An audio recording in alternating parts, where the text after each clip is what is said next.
Hello, everyone. Let's see. How do I do this? Remove. Am I here? Yes. Oh, no, wrong thing. Wrong thing. It's been so long, I forgot how to do this.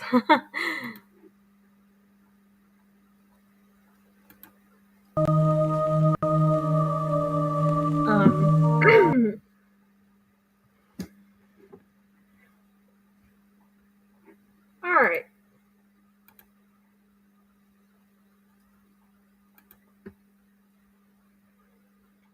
Hello, hello. Sorry, I haven't been live in a while.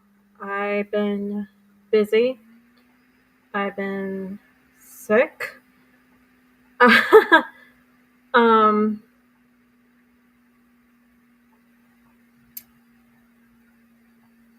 and then my mom got sick, so I'm gonna take care of her. And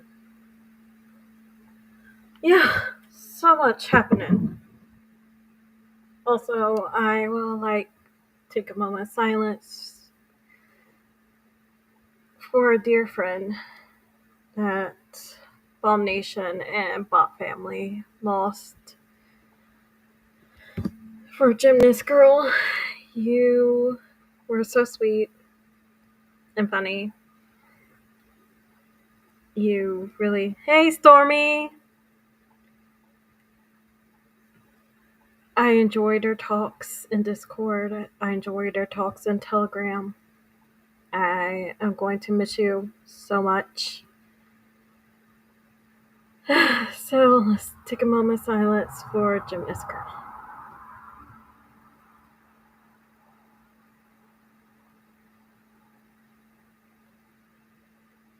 Okay, I honestly don't know how long moment of silence lasts.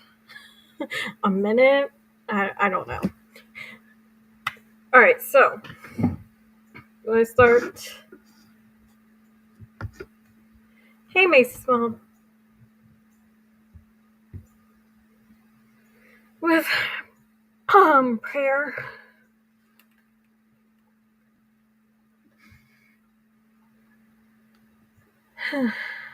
Father in heaven, blessed be thy name. Um, please watch over all of us today in this world. Please, if anyone needs help right now, please help guide us with our lives and how we go about our lives in the world. Please help everyone who has lost someone. Please help Jenna's girl's family with their loss, Granny on the web with the loss of her husband. And everyone who is ill, please cure them. Please end the hate that is going on in this world right now. Please forgive us our sins. In Jesus' name, amen. Hey, Golden Girls. All right. So off with, oh, no, got screen share. With horoscopes. I'll be back to my shorts tomorrow. I haven't been doing them because images to do them. First, I did the AI that comes with the shorts on YouTube, and it gives me a weird goat crab thing.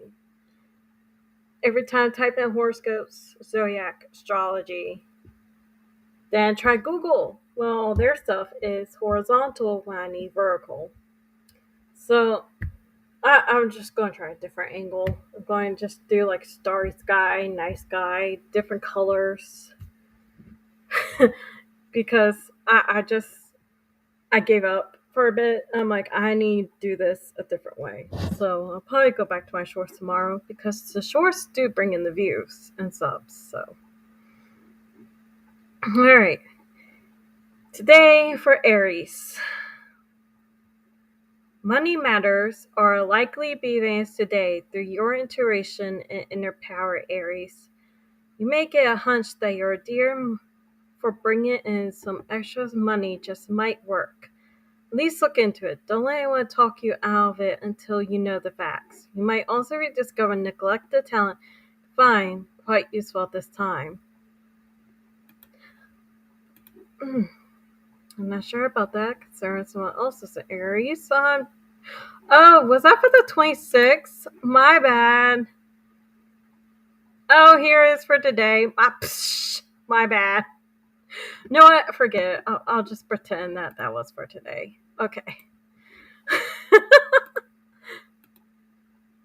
Move on to Taurus.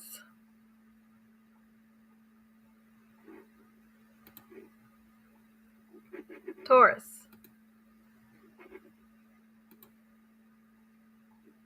There we go. Our responsibilities might keep you away from your loved one today, Taurus. If you have plans for tonight, or even if you might find this rather depressing. Where is someone you love? Is your partner out carousing and having a good old time while you're working like crazy? Don't torture yourself with thoughts like this. Gemini.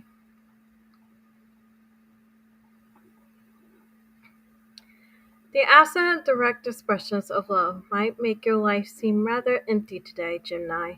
If you're single, there may be nobody around to have fun with. If you're involved, chances are your current love interest will get together. Don't waste time fretting over this. Make some other plans. Cancer.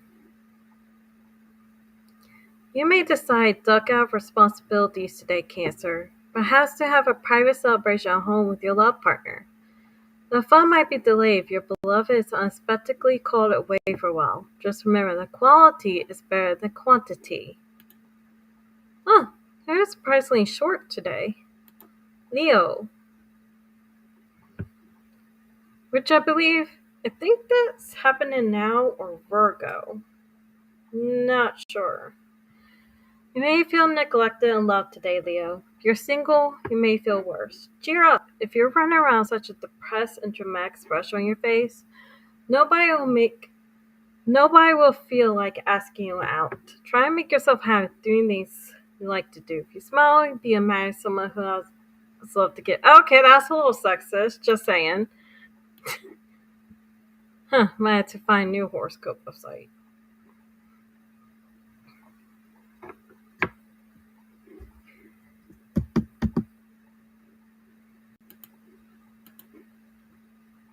Because if someone doesn't want you at your worst, they don't deserve your best.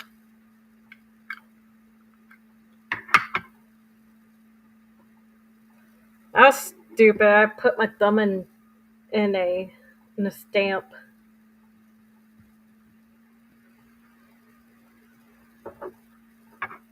on the ink pad. Why is this going so slow?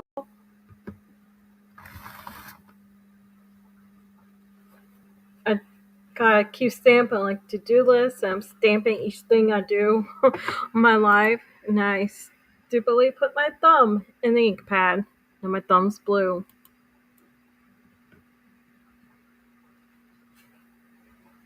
Virgo, are you worried? Oh my god, what is up with all this romantic stuff? Lord have mercy.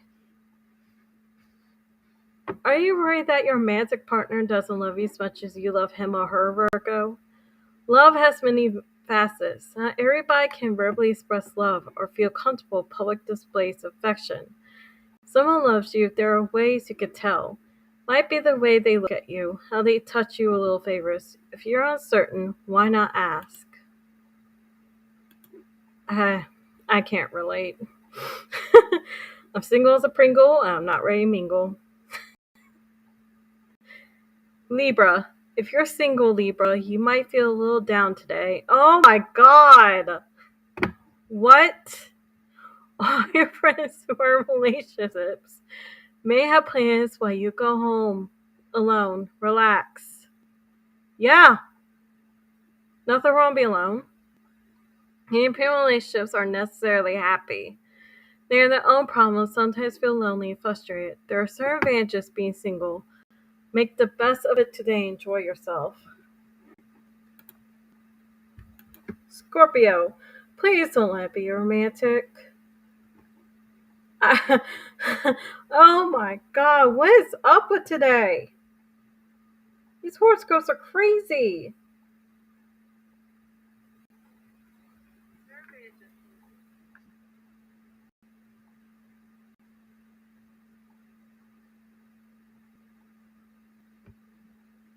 Oh, thank you, Stormy. Okay. Today you may stuff chocolate for a lack of love. You feel tempted to treat yourself for something good. Jesus Christ. This is fine, but confine yourself to a small amount. Will indulge in sweet graying it when you get stomachache. Not to mention step on the scale. Remember, moderation is key. Oh, okay, yeah, I'm gonna have to find a new website. This is just getting aggravating. Oh my goodness. Like every horoscope is like everything I'm getting.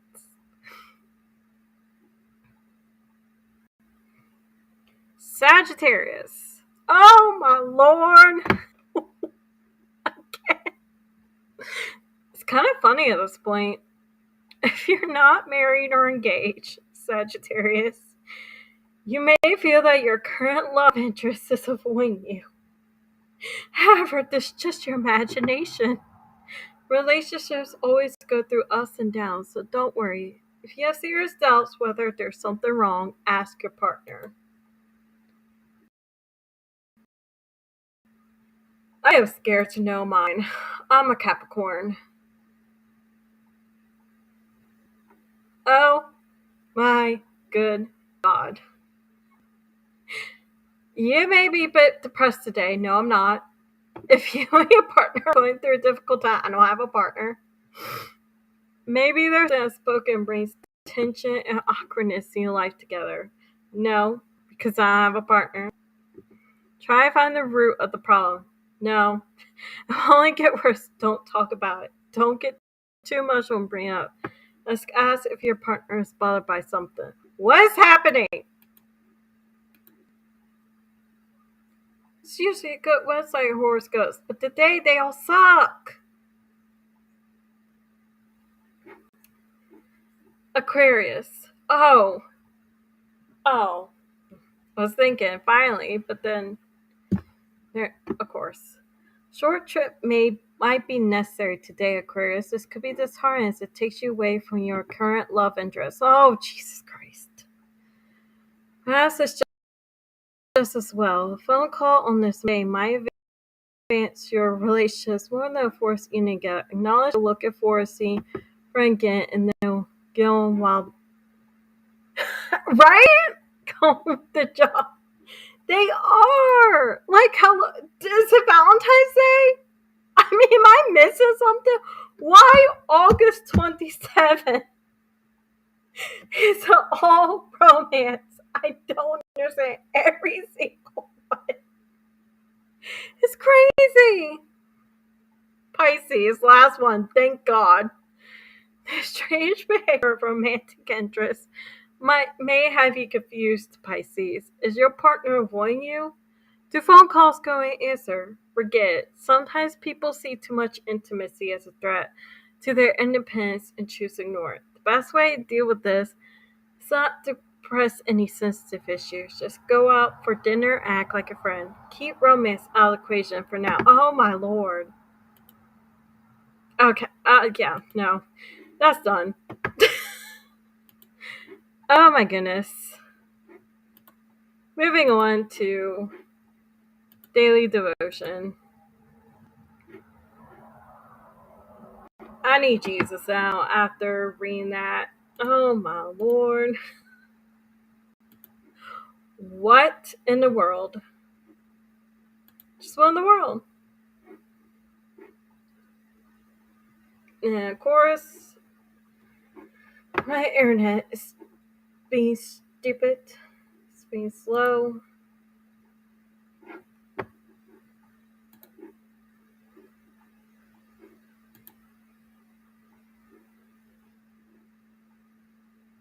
Huh.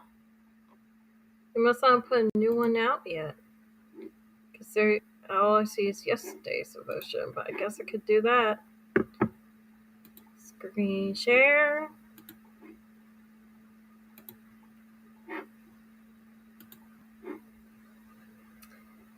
Anger management. Do you remember when you were a child being taught that when you get angry, count to 10 before speaking? This simple solution maintains control of oneself. When we lose control of our actions due to emotions like anger, we're easy targets for temptation. Targets for temptation are saying and doing things we know are wrong. Psalm 4:4 writes, "Don't sin by letting anger control you. Think about it overnight and remain silent." James 1:19 says, "Understand this, my dear brothers and sisters. You must all be quick to listen, slow to speak, and slow to get angry." It's easy to say, control yourself and don't get angry, but definitely not easy to do. However, like all temptation, with God's help, we can overcome all temptation. Dear Lord, we all face the temptation to lose control at times. Help us remember to stop and ask for help to control over ourselves and overcome this temptation. In Jesus' name we pray. Amen. I wonder if Simon Peter had to learn that. If he was like how The Chosen portray him. I've been watching Chosen, such a good show. Oh my gosh. It's about Jesus and his disciples in the New Testament. They make them all seem like human, which I mean they are, but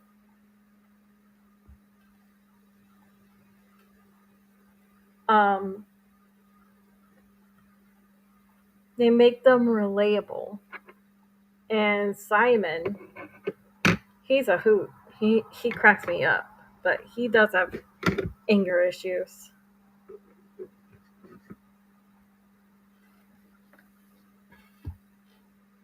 All right. I didn't read the preface last time because I don't have much time of this NRSVUE edition Bible, New Revised Standard Version Update Edition. That's a mouthful. So I will read the preface, whatever it's called, and go back to where it was. Preface to the NRSV Updated Edition from the Society of Biblical Culture. Purpose of the revision. First published in 1611, the King James Version slowly but steadily attained a well-diverse stature as the English languages authorized the version of the Scriptures. At the same time, the scholarly foundation that produced the King James Version shifted as new manuscripts came to light and philological understandings improved. As a result of these scholarly advances, the Revised Standard Version was authorized to improve the translation based on more evidence of the original text and early translations of the Bible. The meanings of its original languages, Hebrew, Aramaic, and Greek, as well as ancient translations into Arabic, Armenian, Coptic, Ethiopic, Georgian Greek, Syriac, and Latin, and changes to the English language itself. The 40 years between the Revised Standard Version and the New Revised Standard Version likewise witnessed main developments in biblical scholarships, textual criticism, linguistics, and philology. The same has occurred over the last 30 years, including the publication of all the biblical texts discovered near the Dead Sea, and these developments warrant this update. As with its predecessor, the NRSVUE had claimed a well-known line from the 1611 preface to the King James Version. We never thought from the beginning that we should need to make a new translation, but to make a good one better. The National Council of Churches, which holds the copyright of the New Revised Standard Version, commissioned the Society of Bible Literature to direct the NRSVUE revision project 30 years after its original publication. Editors of this edition encourage readers to read the excellent prefaces to both the Revised Standard Version 1952 and the New Revised Standard Version 1989. Some elements of the latter have been incorporated herein. This preface also outlines the process of the update and the mandate under which it was conducted. The review managed by the Society of Biblical process of the revision. The review managed by the Society of Biblical Literature included includes 7 general editors and 56 book editors, with several general editors serving also as book editors. The general editors were divided into 3 teams: Old Testament, also known as the Hebrew Scriptures; Apocrypha, also known as the Deuterocanon; and the New Testament. In addition to the 7 general editors, the National Council of Churches appointed 2 members as Bible Translation Utilization Advisory Committee to serve as liaisons to the Committee of General Editors appointed by the Society of Biblical Literature. 3 members of the Society staff participated in and managed the project. Beginning in 2017, each book of the Bible was assigned to 1 or more book editors.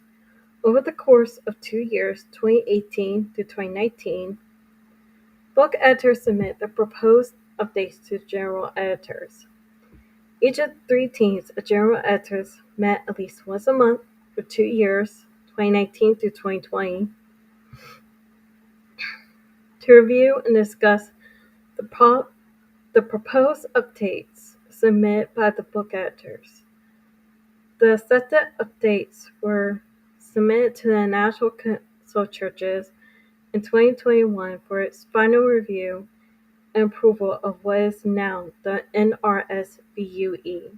The NRSVUE presents approximately 12,000 substantive edits and 20,000 total changes, which include alterations in grammar and punctuation. Like its predecessor, the NRSVUE has relied on the best results of modern discovery.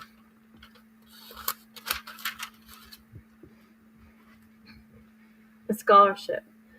The mandate primarily focused on 2 types of revisions: text critical and philological. The New Revised Standard Version Updated Edition (NRSVUE) is not a new translation.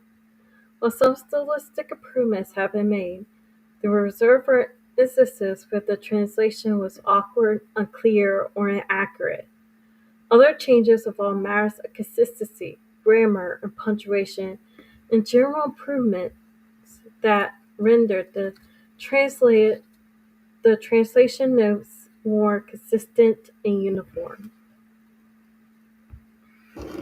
Text critical revisions. The role of text criticism in Bible translation is to establish a base text from which to translate.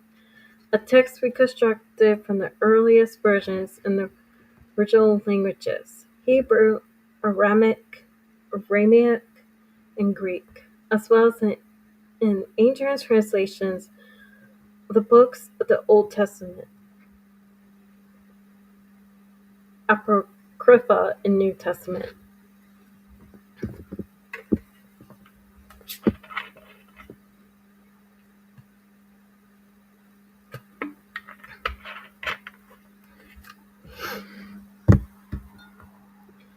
The translators rely on scholarly critical editions of the Bible for their work.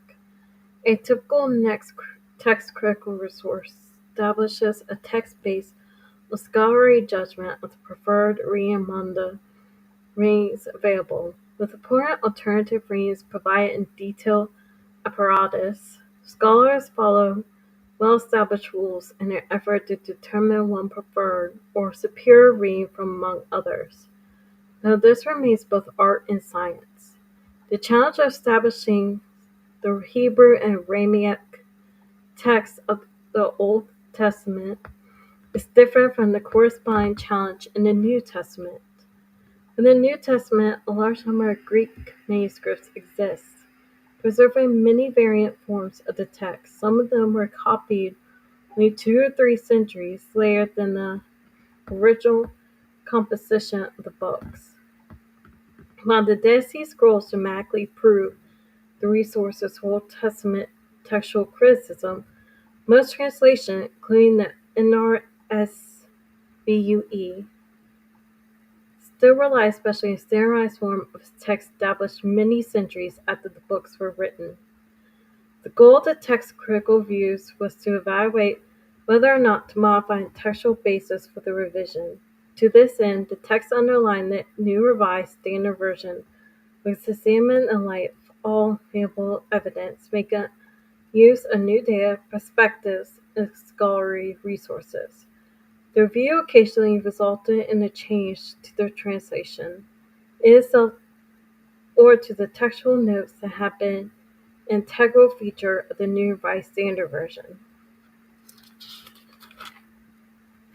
How long is this? Lord have mercy. I mean, it's interesting to learn, but wow, it's a lot. I'm already playing a real lot today, so.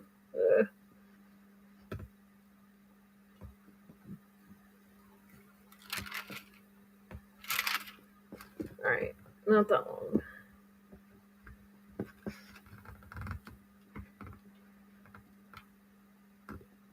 Where did I left off at? Goal of the text critical review was to evaluate whether or not to modify the textual basis for the revision. To this end, the text underlying New Standard Version was examined in the light of all available evidence, making use of new data perspective. Okay, I think I read that one. I should use a pen. Hi, Parm.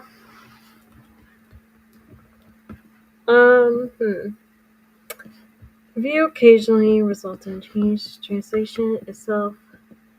Textual notes that have been integral feature of the New Revised Standard Version. For the Old Testament, the team made use of the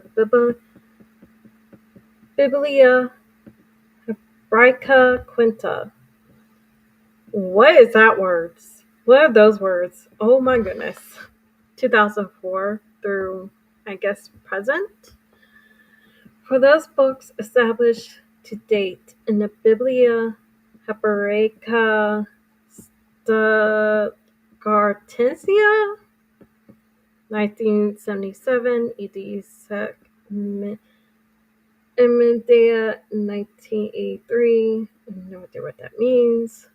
For the remaining books, both are editions of the Hebrew and Aramaic texts as current early in the Christian era affixed by Jewish scholars. The Masoretes of the 6th to 9th centuries.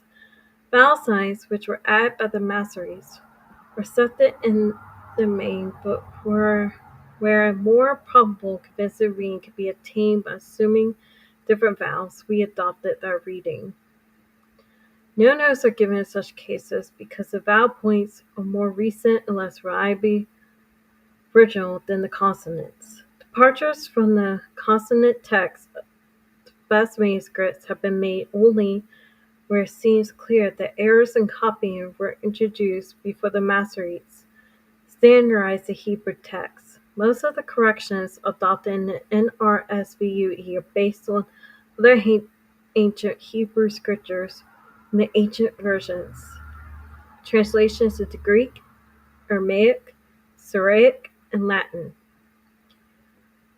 which were made prior to the time of the work of the Masoretes, and which therefore reflect earlier forms of the Hebrew text.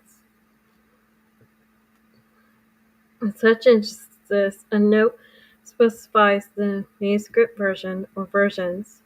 Testing the correction also gives a translation of the Masoretic text. Right? Well, Latin was one of the original texts. Since the Dead Sea Scrolls in the Septuagint, don't know what that word is, translation.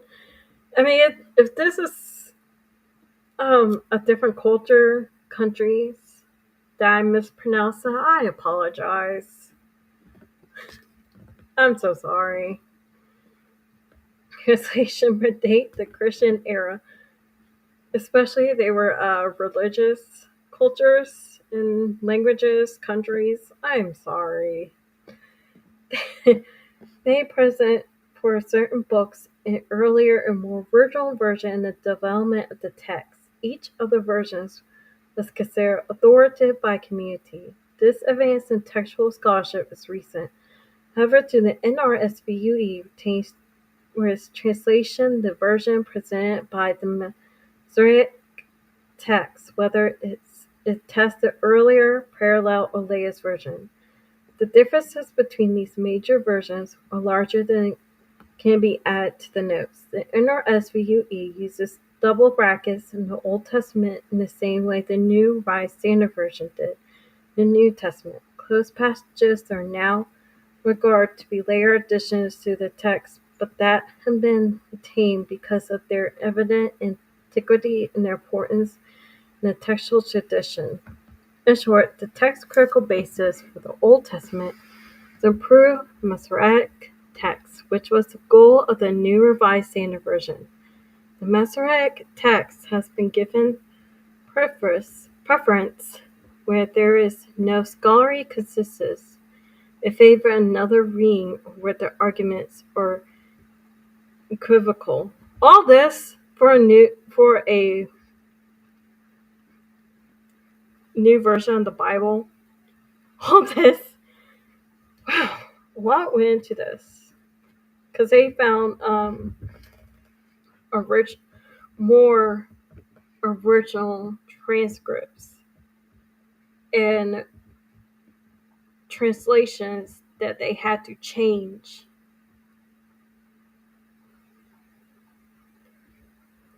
The Revised Standard Version Bible contained both Old and New Testament was published in 1952. A translation of the Apocrypha in the Old Testament followed in 1957. In 1977, this collection was issued, and an expanded edition contained 3 additional texts considered canonical by Eastern Orthodox communions: 3 and 4 Maccabees and Psalm 151. Thereafter, the Revised Standard Version has gained the distinction of being officially authorized for use by all major Christian churches: Protestant, Anglican, Roman Catholic, and Eastern Orthodox. The translation of the Apocrypha, therefore, is not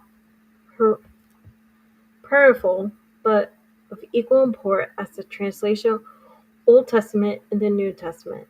Indeed, some of the Deuterocanonical books were originally written in Hebrew or Aramaic and were considered sacred texts by the early Jewish communities who first transmitted them, and the later Christians who preserved them.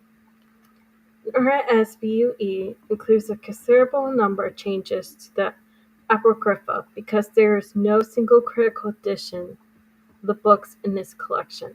The team made use of a number of texts. Most books, the basic Greek text used was the edition of the Septuagint, prepared by Alfred Rouse, Stuttgart, 1935.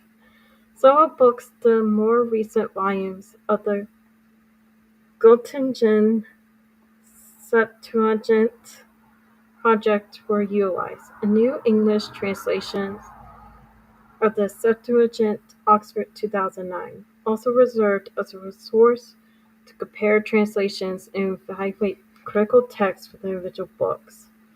The Book of Tobit, the New Revised Standard Version, rely on the shorter Greek manuscript tradition. The NRSVUE translated the longer Greek tradition preserved in Codex Sinaiticus, while taking the Qumran manuscripts and other ancient witnesses into account. The three additions to Daniel, the committee continued to use the Greek version attributed to Theodosian.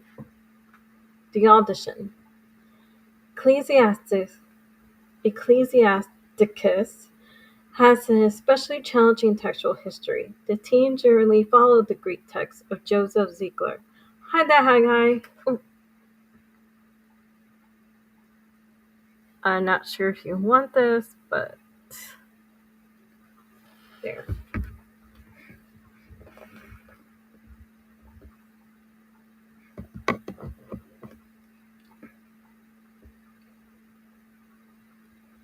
Where was I? Google Joseph Ziegler in the versification in the prologue, while given particular consideration in the earliest Hebrew manuscripts in the Dead Sea region, with occasional recourse to the Syriac diversification of one Esdras,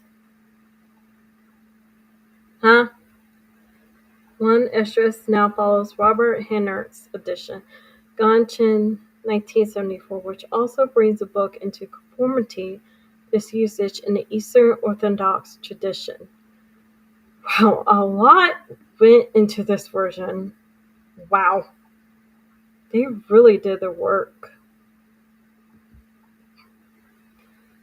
The basic text, I wonder if they list their names of who made this version and who went through the trouble of doing this. Who studied all of this and all the translations, getting it just right.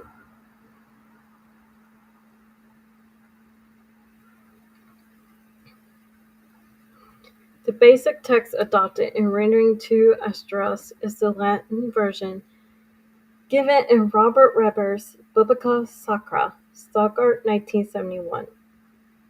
In consultation of the Latin text of R. L. Bensley 1895 and Bruno Violet 1910, as well as by taking into account the Syriac, Ethiopic, Arabic, Armenian, and Georgian versions.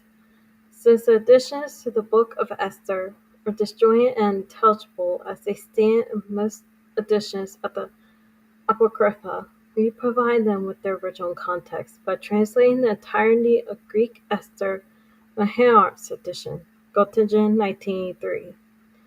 The versification, the letter of Jeremiah, now conforms to Ziegler's edition, Göttingen 1957, 1976.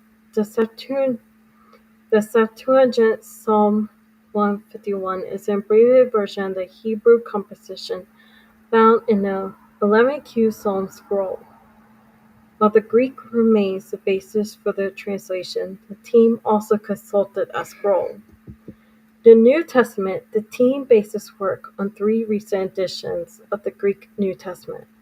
1. The Greek New Testament, 5th Revised Edition, United Bible Societies, 2014. 2. The Greek New Testament, SBL Edition, Society of Biblical Literature and Logos Bible Software, 2010. And 3. For Acts and the Catholic Letters, Novum Testamentum Graecum, Editio Critica Major, durch Bibelgesellschaft 2013-2017. Occasionally, these editions differ in regard to text punctuation. In such cases, the team followed the reading best supported by a combination of both traditional and more recent approaches and considerations. As in the original NRSV, double brackets are used to enclose few passages that are generally regarded to be later additions to the text, but that have been retained because of their antiquity, importance, and their textual tradition. Here and there in the notes, the phrase "other ancient authority read" identifies alternative readings preserved by Greek manuscripts and versions. Both Testaments, other possible translations, texts are indicated with the word "or". Textual criticism continues to evolve. Not only have additional manuscripts become available, but some of the goals and methodology have changed over the last several decades. This is more the case of reconstructing the books of the Old Testament and Apocrypha, but is generally true for entire enterprise, and the NRSVUE care was taken not push too far ahead the existing critical editions, or to turn the translation itself and its notes into a critical edition. Nevertheless, a careful reader knows, in general, a more generous use of the notes for alternative readings. The editors hope that this will serve translators in the future. Philological revisions. Deciphering the meanings of the Bible's ancient languages involves a host of efforts. The study of the languages themselves, the comparative study of cognate languages from the ancient Near East and the Greco-Roman world, the disciplines of philology and linguistics, and the historical study of the social, cultural, and economic context in which the Bible was written. The NRSVUE took special care not to use terms in ways that are historically or theologically anachronistic, though, as in every translation, anachronism is unavoidable. It's unavoidable. Did I say avoidable or unavoidable? Oh well, it's unavoidable. Um, the RSVU continues and improves the effort to eliminate masculine-oriented language when it can be done without altering passages to reflect the historical situation, ancient patriarchal culture. Woo! This goal provides a historical, accurate, and subtle rendering without using contrived English. Only occasionally has the pronoun he or him or their gender language been retained in passages where the reference may have been to a woman as well as to a man. For example, in several legal texts in Leviticus Deuteronomy, it suggests a formal legal language the options of either putting the passage in the plural or of introducing additional nouns to avoid masculine pronouns in English could easily skirt the historical background to and literary character of the original. The vast majority of the case, however, inclusiveness has been attained by simple rephrasing or by introducing plural forms when this does not distort meaning. Yay! The NRSVUE also continues the well-established practice of using in the Old Testament the word Lord, for certain cases God. This represents the traditional way that English versions render the divine name, the Tetragrammaton. See the notes on Exodus 3:14-15. Following the precedent, Greek and Latin translators and the long-established practice in reading the Hebrew scriptures in the synagogue. The future of revisions and the virtue of this translation. The NRSVUE represents a base text that was produced from a variety of textual witnesses, a text that was not used by any one community but combines readings from several of them. This, however, may well be a model and a reminder to us today. Salt in the text that can be used across both Jewish and Christian traditions. There are diverse communities. Indeed, this model stretches back to 1611, the original of this edition. The translator the translators of the King James Version took into account all of the preceding English versions and owed something each of them. In 1977, the Revised Standard Edition incorporated books that permitted to become officially authorizable in the major Christian churches. The use of Masoretic texts of the Hebrew Scriptures reflect the use of the text in synagogues. Beginning with the Revised Edition Version Bible Committee, the translation team oh, became both ecumenical and interfaith. The process that produced this translation of the Bible represents an ideal and a virtue. A Bible produced by consensus can be used among and across pluralistic communities and contexts, both academic and religious.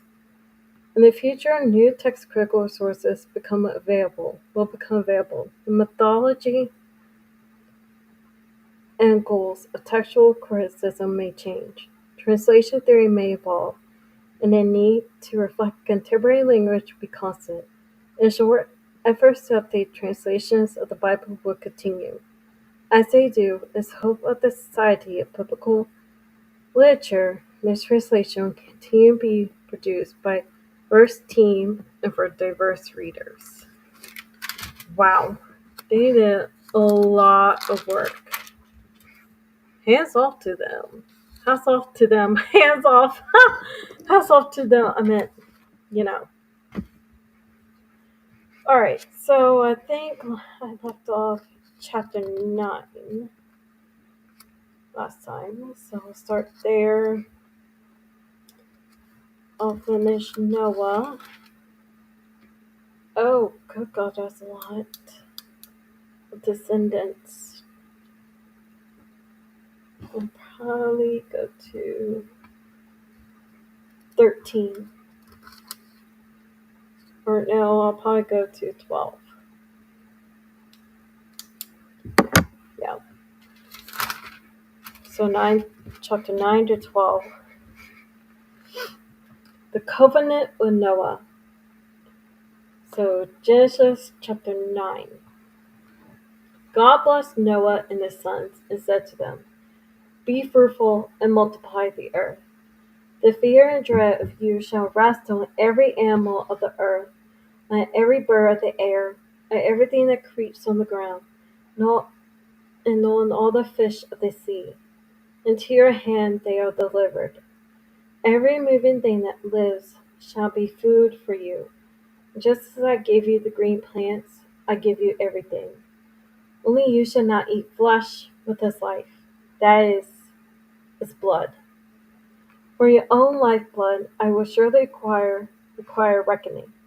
From every animal I will require it, and from human beings. Each one for the blood of another I require reckoning for human life. Whoever shreds the blood of a human, by human shall that person's blood be shed. For his own image God made humans. And you be fruitful and multiply, abound on the earth, and have dominion over it. Then God said to Noah and to his sons with him, As for me, I am establishing my covenant with you, your descendants after you, and with every living creature that is with you, the birds, the domestic animals, and every animal of the earth with you, as many as came out of the ark. I establish my covenant with you. Never again shall all flesh be caught of the waters of a flood. Never again shall there be a flood to destroy the earth. God said, This is the sign of the covenant that I make between me and you, and every living creature that is with you, for all future generations. I have set my bow in the clouds. Bow or bow? I have no idea. And it shall be a sign of the covenant between me and the earth. When I bring clouds over the earth, and the bow is seen in the clouds, I will remember my covenant that is between me and you and every living creature of all flesh. And the water shall never again become a flood to destroy all flesh. When the bow is in the crowds, let's see it and remember the everlasting covenant between God and every living creature of all flesh that's on the earth. God said to Noah, "This is a sign of the covenant that I have established between me and all flesh that's on earth."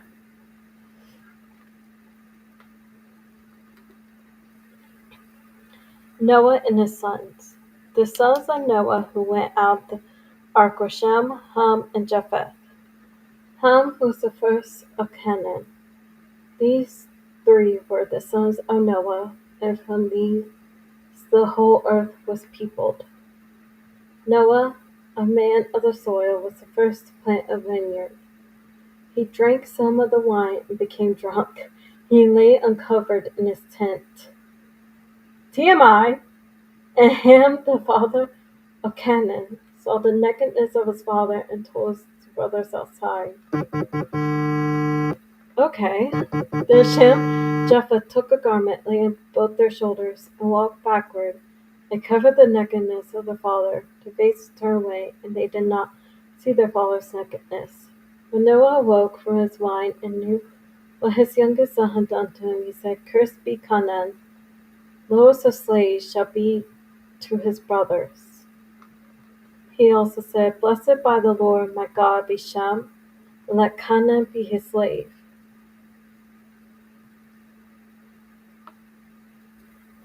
May God make space for Japheth, and let him live in the tents of Shem, and let Canaan be his slave. Therefore Noah lived 350 years. The days of Noah were 950 years, and he died. I would jump off a cliff.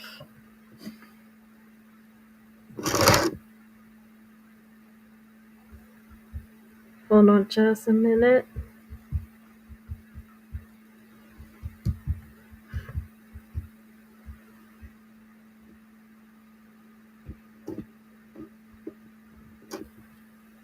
Nations descended from Noah. These are the descendants of Noah's sons, Shem, Ham, and Japheth. Children were born to them after the great flood. The descendants of Japheth: Gomer, Magog, Madai, Javan, Tubal, Meshesh, Meshech, and Tiras. The descendants of Gomer: Ashkenaz, Riphath, and Togarmah. Descendants of Javan: Elisha, Tarshish, Kittim, and Rodanim. From these the coastland people spread. These are the descendants of Japheth and their lands.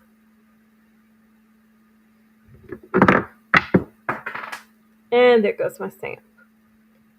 And I think it just ate my pants.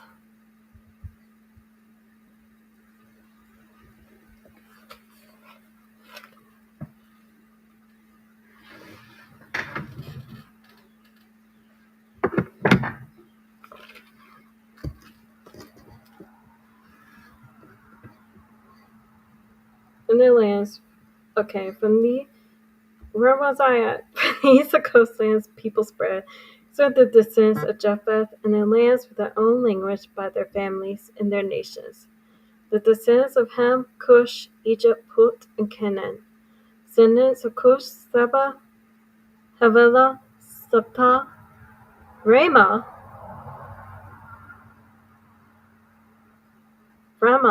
and Sabta.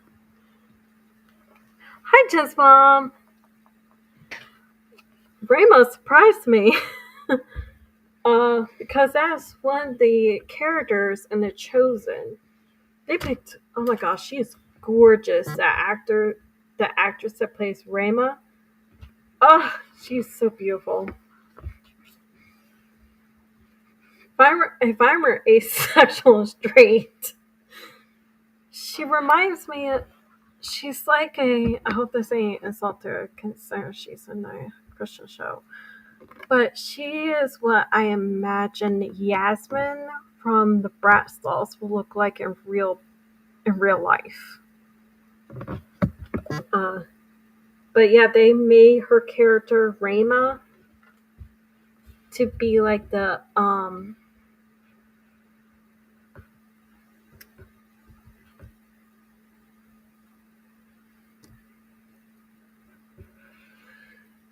unnamed women in Jesus' ministry, and they made her partner up with the disciple Thomas. And I know what's going to happen in season 4. I am upset because she is one of my favorites. She probably is my favorite. I don't really know. Simon and Eden are probably my favorites of the show. Um, Rayma cracks me up though. She is like a little guard dog for Jesus. It's so cute. So assignment. I love it. And in The Chosen. When Joanna approached them to talk about um, John the Baptizer and how he was captured. Rayma's like, who are you? Why you need to see Jesus? He is resting. It was so funny. She was like a little pit bull. I'm like, oh my gosh, I love her. I'm only in season 3 right now. I'm in like season 3, episode 2. I watched that last night. I'm going to watch episode 3 soon. I wish I knew that show existed a long time ago. I had no idea.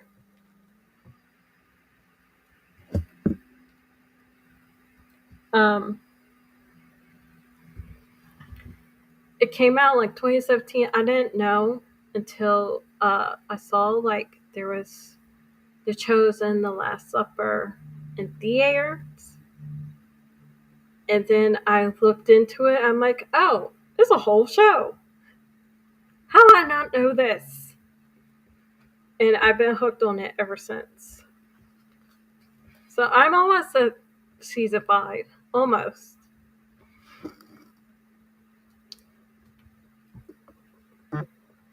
The descendants of Rima, Sheba, and Dedan, Cush became the father of Nimrod.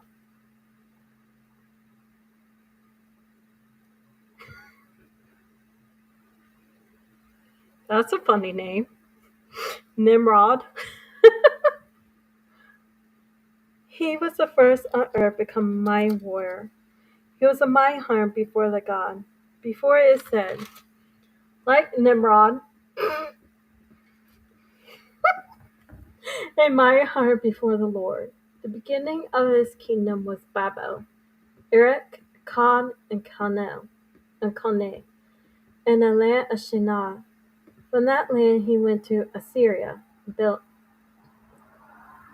Nineveh. He built both and Kala, and wrestling between Nineveh and Kala. That is a great city. Egypt became the father of Lilium, Anamim, Lehebim, Naphtahim,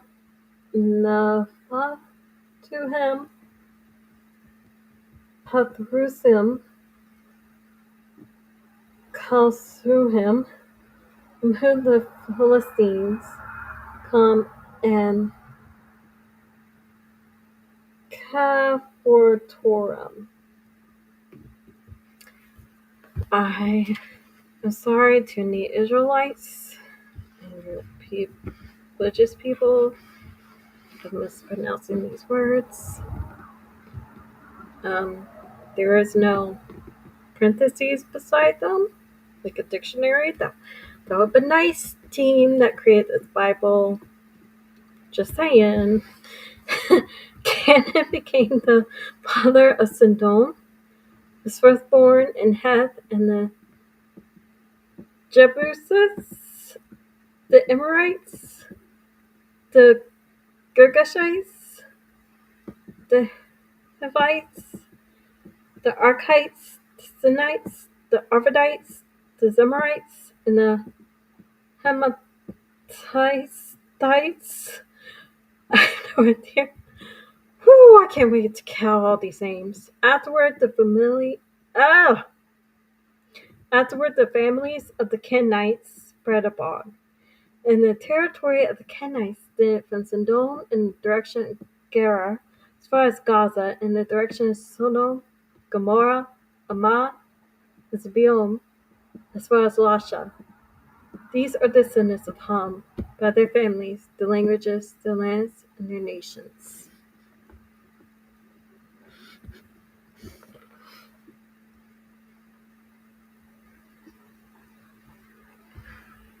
Lord have mercy.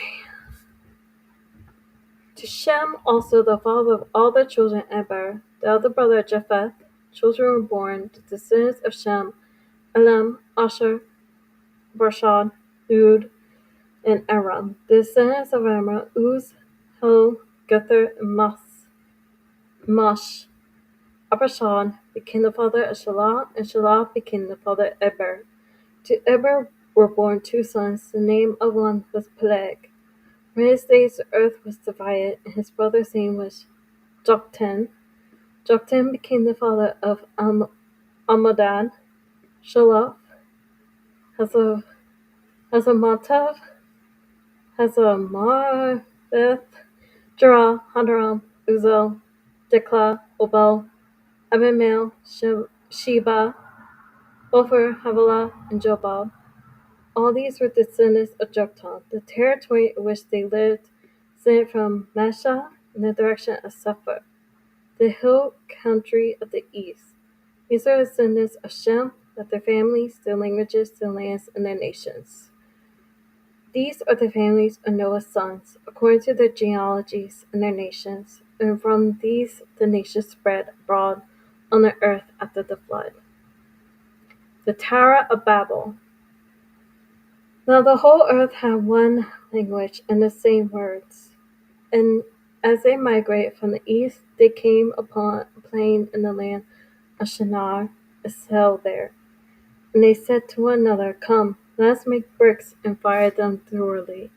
And they had brick for stone and bitumen for mortar. Then they said, Come, let us build ourselves a city and a tower with its top in the heavens, and let us make a name for ourselves. Otherwise we shall be scattered upon the face of the whole earth.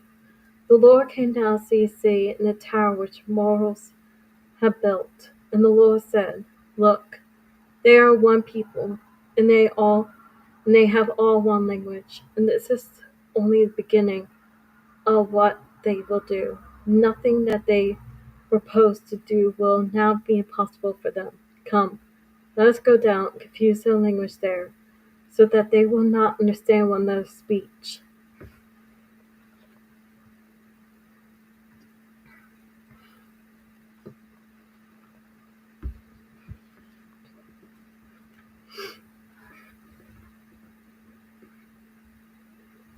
So the Lord scattered them abroad from there over the face of all the earth, and they left off building the city. Therefore it was called Babel, because there the Lord confused the language of all the earth, and from there the Lord scattered them abroad over the face of all the earth. Descendants of Shem, oh God. The descendants of Shem. When Shem was 100 years old, he became the father of Arpachshad. 100? No, no. Mm-mm. 2 years after the flood, and Shem lived after the birth of Arpachshad 500 years, and had other sons and daughters. When Arpachshad had lived 35 years, he became the father of Shelah. At least he was of a decent age, not 100. And Arpachshad lived after the birth of Shelah 403 years. Oh my Lord! Other sons and daughters. When Shelah had lived 30 years, he became the father of Eber. And Shelah lived after the birth of Eber 403 years, and had other sons and daughters. When Eber, whatever his name is, had lived 34 years, he became the father of Peleg. When lived after the birth of Peleg 430 years, and had other sons and daughters. When Peleg had lived 30 years, he became the father of Reu. Peleg lived at the birth of Reu 209 years, and had other sons and daughters. When Reo had lived 32 years, he became the father of Sarug. And Reo lived after the birth of Sarug, whoever it is, 207 years, and had their sons and daughters. When Sarug had lived 30 years, he became the father of Nahor. Sarug lived after the birth of Nahor 200 years, and had the other sons and daughters. When Nahor had lived 29 years, he became the father of Terah. Nahor lived at the birth of Terah 119 years, and their sons and daughters. When Terah had lived 70 years, he became the father of Abram, Nahor, and Haran. Descendants of Terah. Now these are descendants of Terah. Terah was the father of Abram, Nahor, and Haran. Haran was the father of Lot. Haran died before his father Terah, the land of his birth, in Ur of the Chaldeans, wherever it is. Abram and Nahor took wives. The name of Abram's wife was Sarai. The name of Nahor's wife was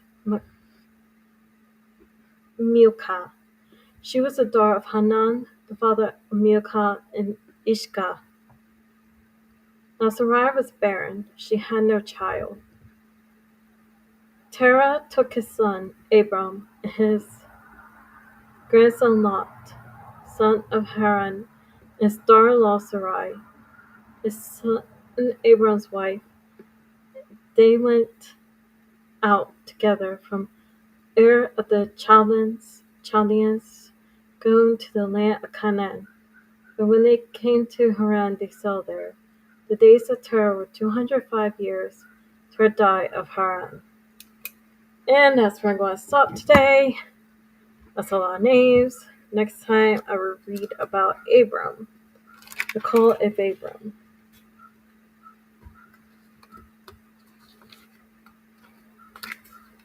And that'll be like 12 to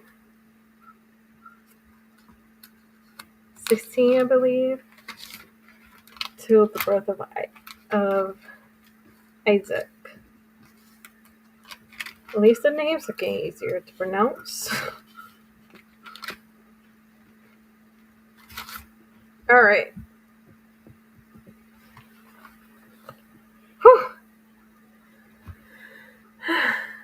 I'm gonna have to study up some Hebrew or something. Learn to pronounce those words. Okay. Moving on. Let's see. Where am I at? Bio storage. To animals.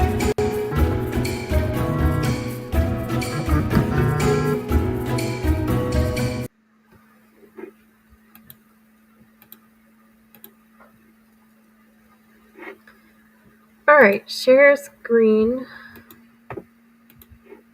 Going to talk about euthanasia laws in the country. It's weird when I Google that, it came up human euthanasia. So I have to be specific and say animal euthanasia. That was weird. Alright. Is it legal to euthanize a healthy dog? Well, a healthy cat too. I guess any healthy animal, but I guess dogs are the majority of pets. When dogs get untreatable diseases or injuries, euthanasia gives them a quick and painless death when they're suffering. Oh, I should say this. Trigger warning. Talk about euthanasia in pets. Talk about kill shelters. So if any of this triggers you, you can leave. You will not hurt my feelings. So, or in watching this on replay, you can skip this. Or you just leave altogether. Because I get that this type of talk can upset people. So trigger warning. Okay. This legal and generally acceptable option in most places. This article, you'll learn if it's legal to euthanize a healthy dog and its repercussions. I was surprised to learn that this can happen. Um, for a few years before I got diagnosed with endometriosis, I was studying online college to be a vet tech. And one thing I learned that really surprised me was that someone can bring in their healthy pet to the vet and have them euthanized. What? Just what?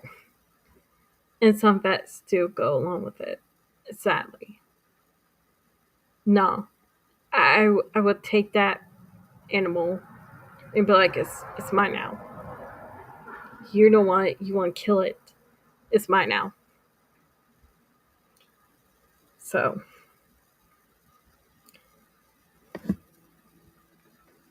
is it legal to euthanize a healthy dog?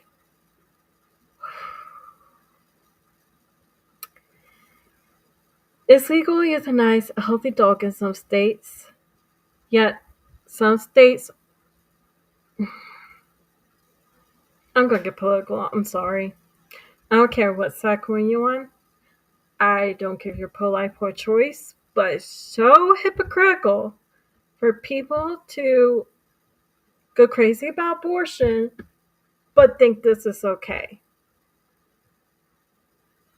What's the difference? A life is a life, nonetheless. You're still killing something. I know people are like, oh, they're animals. Well, they're pets. They're fur babies. Nowadays, people treat their pets as they treat their child. So I find it ridiculous how everyone's like all up in arms about abortion when this is happening. It's like if it should be. I don't know. I'm just annoyed by it. I'm somewhere in the middle, pro-life, pro-choice, because rape, incest, like threatening, yes, but I'm also have to think about like what happened to HIPAA laws. If a woman goes to a doctor for a procedure or anything, why is it the government's business? Why is it everyone else's business? I don't even know what she's doing up in there. What her and the doctor discuss what's happening shouldn't be anyone else's business. So I kind of like stuck in the middle because I'm like, late term pregnancy, I guess it will be considered murder because there is a whole baby growing there. But at the same time, I'm like, how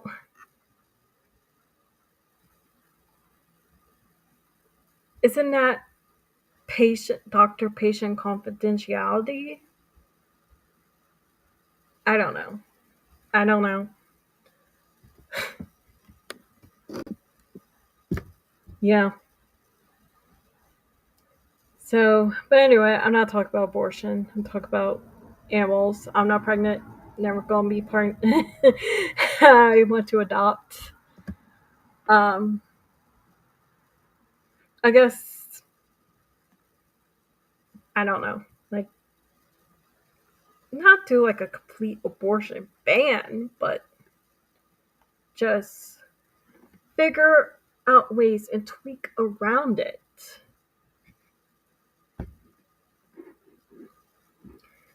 Okay, so, but back to this. I still find it hypocritical. It is legal to euthanize a healthy dog in some states, although most veterinarians refuse due to moral obligation to save animals in their clinic policies. California state laws deem euthanizing a healthy pet illegal, with some exceptions. Oh god. Euthanizing healthy dogs is also called owner-requested convenience euthanasia.